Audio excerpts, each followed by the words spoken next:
आप देख रहे हैं आपका अपना YouTube चैनल जीके क्लासेज 1972 और इस वीडियो में मैं आपके लिए लेकर आया हूं assistant professor guest faculty vacancy 2024। सबसे पहले देखिए, राजकीय महाविद्यालय उनियारा जिला टोंक के द्वारा विद्या संबल योजना के तहत असिस्टेंट प्रोफेसर गेस्ट फैकल्टी की नियुक्ति के लिए ये विज्ञप्ति जो है वो जारी की गई है। तो इस महाविद्यालय के अंदर आवेदन करने की जो लास्ट डेट है वो है 28 जून 2024 साय 5 बजे तक। ठीक है, अब देखिए इस नोडल केंद्र के द्वारा किन किन राजशेष महाविद्यालयों के लिए और किस किस विषय के लिए विज्ञापन जारी किया है। पहला राजशेष महाविद्यालय राजकीय कन्या महाविद्यालय अलीगढ़ उनियारा टोंक और इसके अंदर इन विषयों के लिए विज्ञापन जारी किया गया है।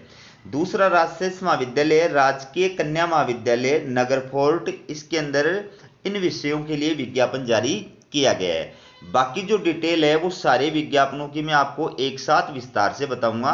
सबसे पहले आप विज्ञापन देखिए। अगला महाविद्यालय है राजकीय कन्या महाविद्यालय राजगढ़ चूरू। ठीक है, तो इसके द्वारा विद्या संबल योजना के तहत ये विज्ञापन जारी किया है। इसमें आवेदन की जो लास्ट डेट है वो है 29 जून 2024 साय 3 बजे तक। कौन कौन से विषय हैं? राजनीति विज्ञान, हिंदी साहित्य और अंग्रेजी साहित्य। प्रत्येक के अंदर एक एक पद है। ठीक है, इसके बाद में अगला जो महाविद्यालय है ये आपके सामने है राजकीय महाविद्यालय केकड़ी। ठीक है, इसके द्वारा ये विज्ञापन जारी किया गया है और इसमें आवेदन की जो लास्ट डेट बताई है वो है 29 जून 2024 साय 5 बजे तक। तो इस महाविद्यालय के अधीन कौन कौन से राजशेष महाविद्यालय संचालित है? देखिए, राजकीय महाविद्यालय सावर जिला केकड़ी, इसके अंदर ये विषयों की और पदों की संख्या है। राजकीय महाविद्यालय टांटोटी जिला केकड़ी, इसके अंदर इन विषयों के लिए। राजकीय महाविद्यालय कांदेड़ा जिला केकड़ी, इसके अंदर इन विषयों के लिए। और राजकीय कृषि महाविद्यालय केकड़ी जिला केकड़ी, इसके लिए इन विषयों के लिए। और राजकीय महाविद्यालय केकड़ी, इसके लिए जो है इन विषयों के लिए विज्ञापन जारी किया गया है। ठीक है, इसके बाद में आप देखिए अगला महाविद्यालय है राजकीय कन्या महाविद्यालय दूनी टोंक। ठीक है, तो इस महाविद्यालय के द्वारा ये जो विज्ञापन जारी किया है इसमें अप्लाई की जो लास्ट डेट है वो है 27 जून 2024 से लेकर के 1 जुलाई 2024 साय 5 बजे तक। ठीक है, विषयों का विवरण देखिए आप। ये विषय है भूगोल, हिंदी साहित्य, इतिहास, राजनीति विज्ञान और अंग्रेजी साहित्य। प्रत्येक के अंदर एक एक पद है। अगला जो महाविद्यालय है ये है राजकीय कन्या स्नातकोत्तर महाविद्यालय सवाई माधोपुर। इस महाविद्यालय के द्वारा जो है ये विज्ञापन जारी किए। तो इस महाविद्यालय में आवेदन करने की जो लास्ट डेट है वो है 11 जुलाई 2024 साय 5 बजे तक। कौन कौन से महाविद्यालय या कौन कौन से विषय हैं? प्रत्येक के अंदर जो है एक एक पोस्ट है। इसके बाद में 3 विषय और दिए गए, यानी टोटल 7 विषयों के लिए विज्ञापन जारी किया गया है।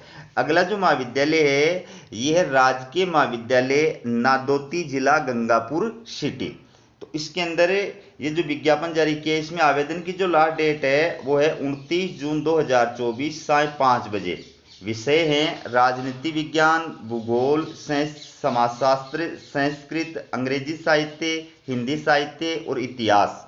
प्रत्येक के अंदर एक एक पोस्ट है। ठीक है, और लास्ट जो महाविद्यालय है यह है राजकीय स्नातकोत्तर महाविद्यालय जमुआरामगढ़ जयपुर। ठीक है, तो इस महाविद्यालय के अंदर अप्लाई करने की जो लास्ट डेट है वो है 29 जून 2024 साय 3 बजे तक। कौन कौन से विषय हैं? आप विषयों का विवरण भी देखिए इसके अंदर। तो ये जो विषय हैं इसमें राजशेष महाविद्यालय आंधी। ठीक है, इसके अंदर हैं हिंदी साहित्य, अंग्रेजी साहित्य, संस्कृत, लोक प्रशासन, राजनीति विज्ञान, भूगोल, अर्थशास्त्र। प्रत्येक में एक विषय है, एक पोस्ट है। दूसरा राजकीय स्नातकोत्तर महाविद्यालय जमुआरामगढ़, इसमें जयपुर, इसके अंदर समाजशास्त्र, चित्रकला, मनोविज्ञान, व्यवसायिक प्रशासन, प्राणी शास्त्र।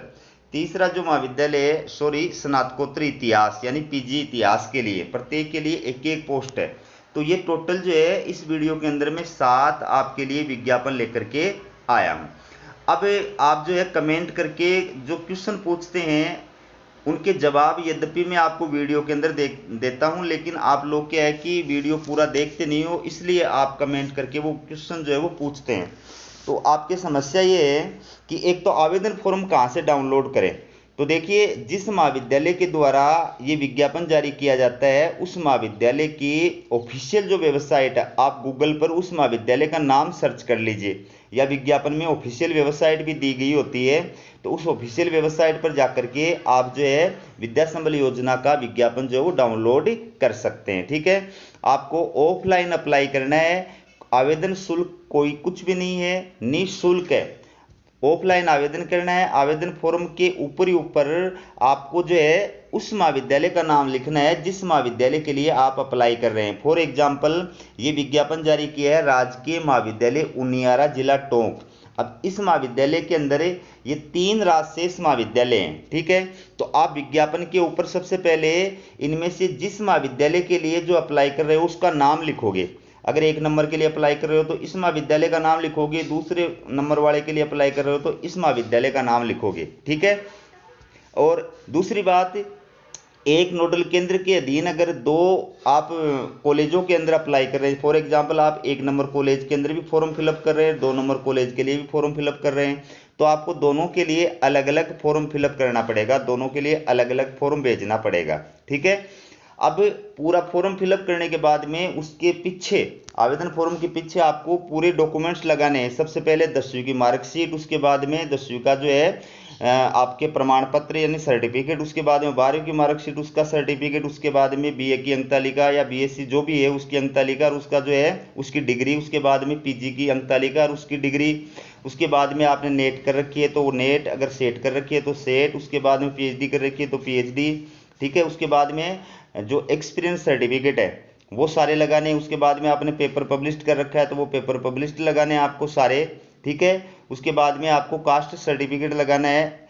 ये सारे डॉक्यूमेंट्स लगाने के बाद में आवेदन फॉर्म को जो आपको क्या करना है, एक बड़े लिफाफे के अंदर डालना है, और लिफाफे के ऊपर आपको लिखना है विद्या संबल योजना के तहत असिस्टेंट प्रोफेसर के लिए आवेदन फॉर्म, उसके बाद में विषय का नाम लिखना है। अब एड्रेस के अंदर आपको क्या लिखना है, जिस नोडल के कॉलेज के द्वारा वो विज्ञापन जारी किया गया है उस नोडल कॉलेज का एड्रेस लिखना है कि श्रीमान नोडल प्राचार्य राजकीय जो महाविद्यालय जिसका नोडल कॉलेज के द्वारा विज्ञापन जारी है उस महाविद्यालय का नाम, उसके बाद में स्थान का नाम, जिले का नाम और पिन कोड नंबर लिख करके बाईं साइड में आपको अपना एड्रेस लिखना है। और आप चाहें तो बाई हैंड भी जाकर के कॉलेज में जमा करा सकते हैं, और आप चाहें तो जो है स्पीड पोस्ट या रजिस्टर्ड डाक के द्वारा भी कॉलेज के अंदर भेज सकते हैं। ठीक है, अब इसके अंदर अप्लाई कौन कर सकता है, तो देखिए विद्या संबल योजना के तहत अप्लाई करने के लिए सबसे पहली बात, जिस विषय में आप अप्लाई कर रहे हैं उस विषय में या संबद्ध विषय के अंदर 55% मार्क्स के साथ में आपके पास में पीजी की डिग्री होनी चाहिए।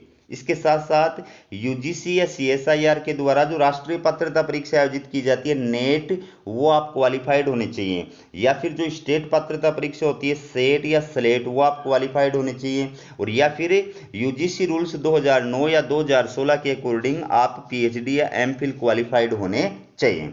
बाकी ऐसे अभ्यर्थी जिनकी पीएचडी की डिग्री जो है 11 जुलाई 2009 से पहले की है, या फिर जिनकी पीएचडी का रजिस्ट्रेशन 11 जुलाई 2009 से पहले का है, डिग्री भले ही बाद की हो, तो उनको संबंधित यूनिवर्सिटी के डीन या फिर रजिस्ट्रार के द्वारा सत्यापित एक प्रमाण पत्र जो है वो प्रस्तुत करना होगा, तभी आपका पीएचडी जो है वो मान्य होगा, वरना पीएचडी के जो आपको 25 नंबर प्रदान किए जाएंगे वो प्रदान नहीं किए जाएंगे। ठीक है, अब इसके अंदर सिलेक्शन कैसे होगा, तो इसमें न कोई इंटरव्यू होता है न कोई एग्जाम होती है, आपके एपीआई स्कोर के आधार पर जो है आपका सिलेक्शन होता है। जिस विषय के अंदर जितने आवेदन फॉर्म आते हैं उनकी स्क्रीनिंग की जाती है।